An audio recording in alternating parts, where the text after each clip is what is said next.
Good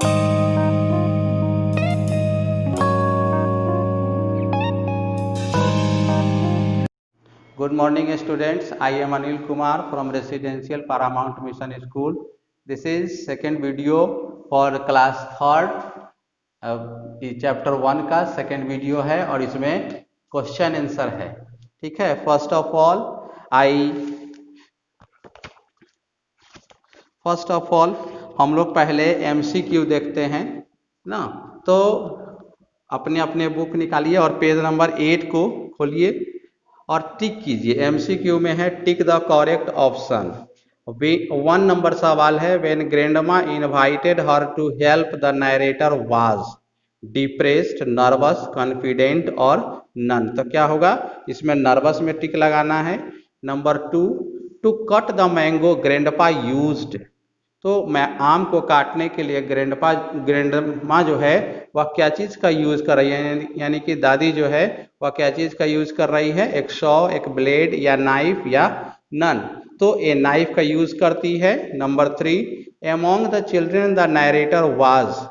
narrator जो है, जो कहानी के जो लेखक है, वह बच्चों में क्या थे, the eldest, the youngest. Eldest means होता है सबसे बड़ा, सब यंगेस्ट में सबसे छोटा, और ग्रैंडमाज डियरेस्ट यानी दादी माँ के वे प्रिय थे या नन थे। तो क्या होगा, ए द एल्डेस्ट, ये सबसे बड़े थे। Grandma gave the children, grandma बच्चों को क्या देती है, 5 पीसेज ऑफ फ्रूट, फल के 5 टुकड़े देती है। 3 पीसेज ऑफ फ्रूट, 3 टुकड़े देती है। 4 पीसेज ऑफ, 4 देती है या नन देती है। तो बी वाला टिक करिए, 4 पीसेज ऑफ फ्रूट। अब है नेक्स्ट है बी नंबर सवाल है, fill in the blanks with the help of words given in the clue box. Number 1, she made me a squat, इसमें स्क्वैट भरेंगे, squat facing her and ask me to hold the fruit STD। उसने मुझे पालथी के आसन में लगाकर बैठने के लिए कहा और मेरी तरफ फेस करने के लिए कहा, यानी कि दादी माँ की तरफ फेस करने के लिए कहा और पूछा और कहा कि फल को जो है वह स्थिर रखो। नंबर 2 है, I think she read my mind that day, इसमें माइंड भरेंगे। Number 3, the blade got a generous coating of the vial, तो 3 में जेनरस भरेंगे। Number 4, I was going to be a dash of this, I am going to be a part of this. इस तरह से आपका MCQ A और B यानी fill in the blanks ये दोनों कंप्लीट हो गया। अब हम लोग चलते हैं क्वेश्चन आंसर में। तो क्वेश्चन नंबर C है, answer the following questions. Number question 1, why did the knife look like a toy in the grandma's hand. तो ग्रैंडमा के हाथ में जो ये चाकू जो है वह खिलौने की तरह क्यों लग रहा है। तो इसका आंसर हमने लिखा है, grandma was so skilled in using kitchen utensils. Grandma जो है वह किचन यूटेंसिल्स का यूज करने में इतनी कुशल थी कि वह खतरनाक, that even a menacing knife looked like a toy. Grandma जो है वह किचन के यूटेंसिल को यूज करने में इतनी स्किल्ड थी, इतनी कुशल थी कि ये खतरनाक चाकू भी एक खिलौने की तरह उनके हाथ में लग रहा था। नंबर क्वेश्चन नंबर 2 है, where did grandma sit down, grandma कहाँ बैठी है। ग्रैंडमा यानी दादी जो है वह गार्डन में बैठी है। Grandma sat down in the garden. Question number 3 है, the children question grandma for 1 whole week. Children जो है वे क्वेश्चन करते हैं ग्रैंडमा से पूरे एक सप्ताह। व्हाट वेयर द क्वेश्चंस, तो ये क्या थे सवाल, क्वेश्चंस अबाउट, क्वेश्चन जो है यह क्या चीज के बारे में था। तो आंसर है, the questions were non stops and doubts about the mango. Question जो थे ये नॉन स्टॉप थे और बहुत सारे संदेह थे, बहुत सारे ये नॉन स्टॉप एंड डाउट्स जो थे ये अबाउट द मैंगो, मैंगो के बारे में थी। दैट अंकल हैड कैरिड, है ना, जिसे अंकल ने लाया था। Question number 4, why did no hands go near the mango. कहता है कि इसमें 4 नंबर में कि क्यों कोई हाथ जो है वह आम के पास क्यों नहीं जा सका। तो there were some unsaid rules in grandma's house, दादी के घर में कुछ अनसेड रूल्स थे, कुछ नियम होते हैं प्रत्येक घर में कि बच्चों को अपने से खाना कोई चीज उठाना नहीं है, पैसा नहीं लेना है। तो इसी तरह से दादी के घर में भी कुछ अनसेड रूल्स थे जो एवरीवन न्यू देम, और जो सब बच्चे जानते थे। So there were no hands go near the mango, इसलिए कोई हाथ जो है वह दादी माँ के आम के पास नहीं पहुंच सका, है ना। कुछ अनसेड रूल्स होते हैं। नंबर है question number 5, what made the narrator both excited and fearful. Narrator जो है क्यों एक्साइटेड और फियरफुल थे?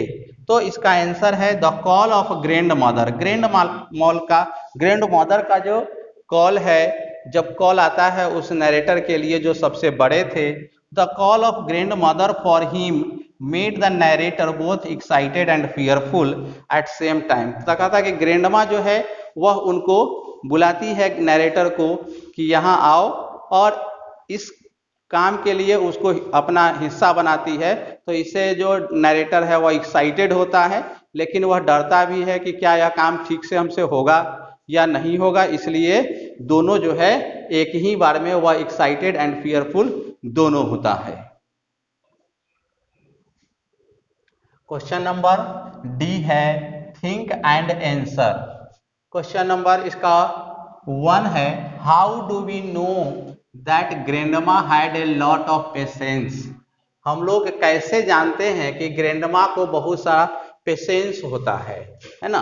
तो यहाँ ग्रैंडमा जो है यानी दादी जो है उन्हें लॉट ऑफ पेशेंस होता है, क्योंकि उन्हें बहुत ज्यादा गलती करने पर भी, वो बिगर मिस्टेक पर भी वो गुस्सा नहीं होती है। Grandma had a lot of patience because she does not get too angry even on our bigger mistake.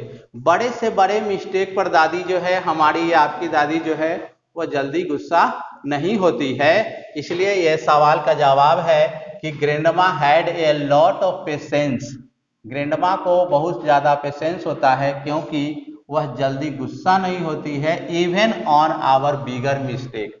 हमारी बड़ी से बड़ी गलती पर भी वह गुस्सा नहीं होती है। क्वेश्चन नंबर 2 है, why do you think grandma poured a generous amount of oil on the blade of knife. हम लोग ऐसा क्यों सोचते हैं कि ग्रैंडमा जो है वह ज्यादा मात्रा में तेल जो है वह चाकू पर क्यों लगाती है?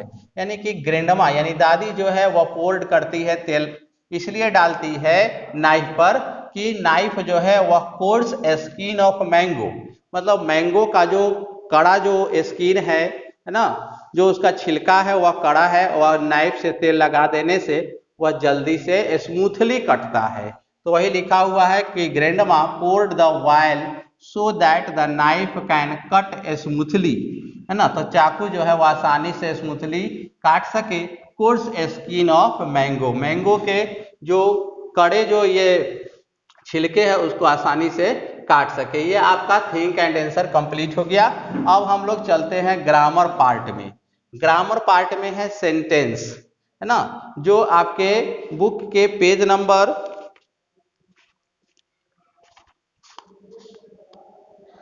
9 में है। इसमें 9 में है, लिखा हुआ है कि सेंटेंस के बारे में है। तो अबाउट द सेंटेंस, तो सेंटेंस जो है ये ग्रुप ऑफ मीनिंगफुल वर्ड्स है। सेंटेंस का डिफाइन है कि sentence is a group of meaningful words, सार्थक शब्दों के समूह को, हिंदी में पढ़े होइएगा कि सार्थक शब्दों के समूह को ही वाक्य कहते हैं। तो यहाँ पर हमने एग्जाम्पल दिया है, grandma cut a mango, grandma cuts a mango, grandma जो है वह एक आम को काटती है। तो यहाँ ग्रैंडमा यानी दादी जो है यह आम को काटती है, तो ग्रैंडमा जो है वह सब्जेक्ट है एंड कट्स ए मैंगो जो है वह प्रीडिकेट है। तो सब्जेक्ट किसको कहते हैं? तो the person who does the action, वह आदमी, वह व्यक्ति जो कोई काम को करता है सेंटेंस में, उसे सब्जेक्ट कहते हैं। और बाकी जो बच गया, मतलब rest of the sentence tells us more about the person या थिंग के बारे में जो कुछ जो बताते हैं सेंटेंस का, वह पार्ट जो हमें पर्सन के बारे में बताते हैं या कोई दूसरे चीज के बारे में बताते हैं, तो उसे प्रीडिकेट कहते हैं। इसी के आधार पर आपको पेज नंबर 10 में जो है वह join the parts to complete the sentence है, यानी कि मैच करने वाला है, जो पेज नंबर 10 में है। द ग्रीन फ्रॉग मतलब हरा जो मेढक है वह, इसका है मिलान करेंगे तो ए है, स्वालोज ए फ्लाई।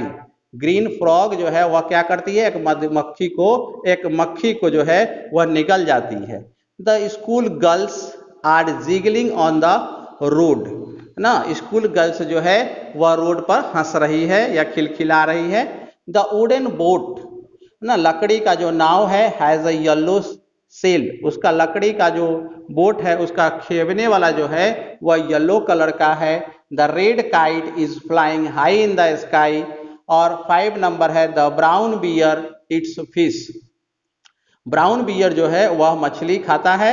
इस तरह से आपका join the parts to complete the sentence complete हुआ। अब इसमें कुछ एमसीक्यू है, तो read this sentences, say what the coloured part of sentence is. William wrote a letter. तो ये रोट जो है ये सब्जेक्ट भी नहीं है ना प्रीडिकेट है, ये जो है ये वर्ब है, तो इसलिए नाइदर में टिक लगाइएगा। एमोज इज माई फ्रेंड, ये सब्जेक्ट है, प्रीडिकेट है या नाइदर है, तो एमोज जो है ये है जो सब्जेक्ट है, और बाकी जो बच गया पार्ट तो उसको प्रीडिकेट है, इसलिए प्रीडिकेट में टिक लगाइएगा। मीता लव्स टू ईट डोसा। मीता डोसा पसंद है उसे खाना, तो ये क्या है, ये सब सेंटेंस का जो है ये प्रीडिकेट है।